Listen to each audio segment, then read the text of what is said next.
Kita lanjutkan pembahasan masih pada materi peluang ya. Sekarang kita akan membahas tentang kisaran peluang. Jadi nilai peluang itu berkisar antara berapa itu bisa kita tentukan ya. Sebelumnya perhatikan contoh berikut. Sebuah dadu dilempar undi sekali. Tentukan peluang munculnya yang A mata dadu 8 dan B mata dadu kurang dari 7. Berikut penyelesaiannya. Pada pelemparan sebuah dadu, kita tahu bahwa ruang sampelnya itu adalah 1, 2, 3, 4, 5, 6 ya. NS-nya ada 6. Kemudian misalkan kejadian muncul mata dadu 8 itu adalah A, maka himpunan A itu adalah himpunan kosong. Karena 8 ini tidak termasuk dalam ruang sampel. NA-nya sama dengan 0 ya.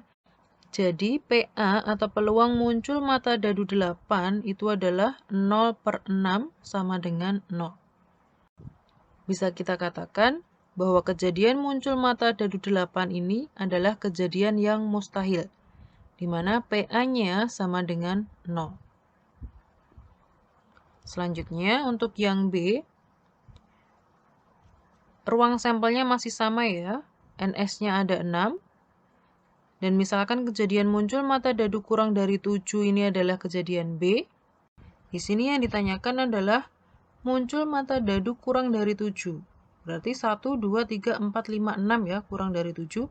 Semuanya itu adalah anggota ruang sampel. Jadi semua anggota ruang sampel ini menjadi anggota himpunan B.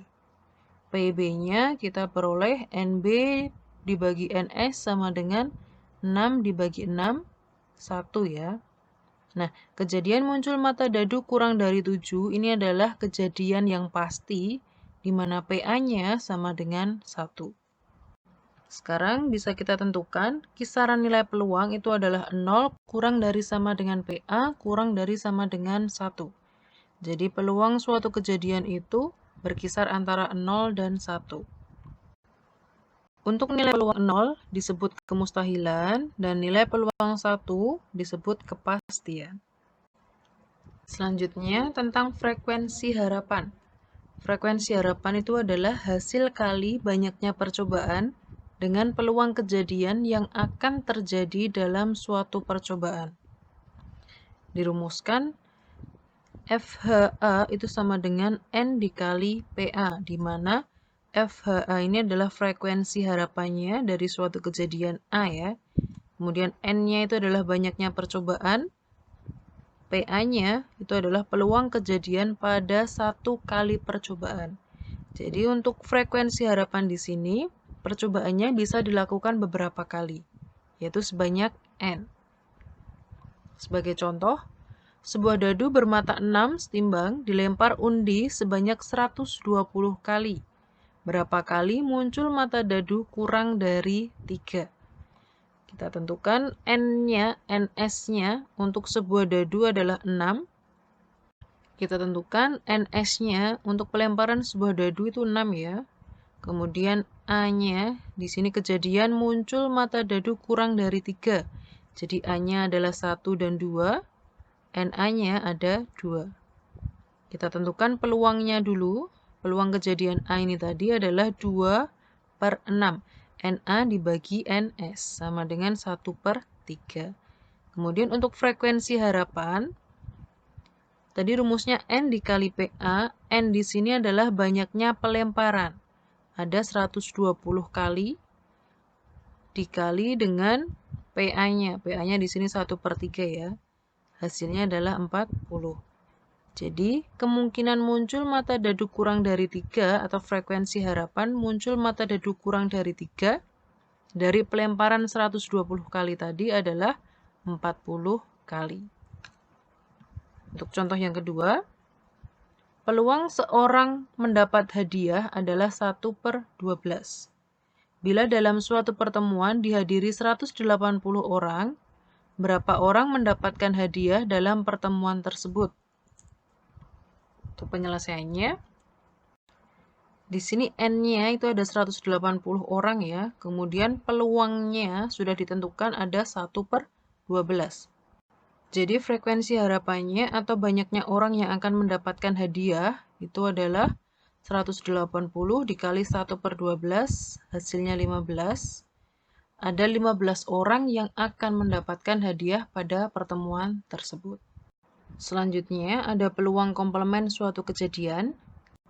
Bisa kita lihat di sini, di dalam suatu ruang sampel, misalkan kita mempunyai kejadian A, maka dalam ruang sampel itu, di luar kejadian A, itu akan ada A komplement, atau yang bukan A ya. Untuk nilai peluangnya, peluang A ditambah peluang A komplement itu sama dengan 1. Bisa kita tentukan PA itu sama dengan 1 dikurangi PA komplement. Atau untuk menentukan PA komplement itu adalah 1 dikurangi PA. Sebagai contoh, peluang seorang siswa diterima di Fakultas Kedokteran pada suatu universitas itu adalah 0,024 apabila terdapat pendaftar sebanyak 6.250 calon mahasiswa. Berapa orang yang gagal sebagai mahasiswa kedokteran pada universitas tersebut? Penyelesaiannya, karena di sini tadi diketahui peluang seorang siswa diterima, maka bisa kita tentukan komplemennya, yaitu peluang seorang siswa gagal. Sama dengan 1 dikurangi 0,024, hasilnya 0,976. Kemudian bisa kita tentukan, banyak siswa yang gagal itu adalah peluangnya tadi 0,976 ya, dikali banyaknya siswa atau pendaftarnya 6.250, hasilnya banyaknya siswa yang gagal adalah 6.100. Untuk contoh yang kedua, sebuah kotak terdapat 4 bola merah dan 3 bola kuning. Diambil 3 bola secara acak sekaligus, tentukan peluang muncul 3 bola tidak berwarna sama. Untuk penyelesaiannya, di sini kita tentukan NS-nya dulu, sama dengan C73. Totalnya ada 7 bola, kemudian diambil 3 bola. C73 itu sama dengan 32. Selanjutnya, tadi ditanyakan peluang muncul 3 bola tidak berwarna sama ya. Untuk lebih mudahnya, bisa kita tentukan dulu ketiga bola berwarna sama, peluang ketiga bola berwarna sama. Untuk NA-nya, misalkan ini kejadian A, NA-nya sama dengan C43 ditambah C33. Jadi ketiga bola berwarna sama itu kemungkinannya ketiga bola tersebut berwarna merah, C43 ya, ditambah ketiga bola tersebut berwarna kuning, C33. NA-nya ada 5, jadi peluang ketiga bola tersebut berwarna sama itu adalah 5/32.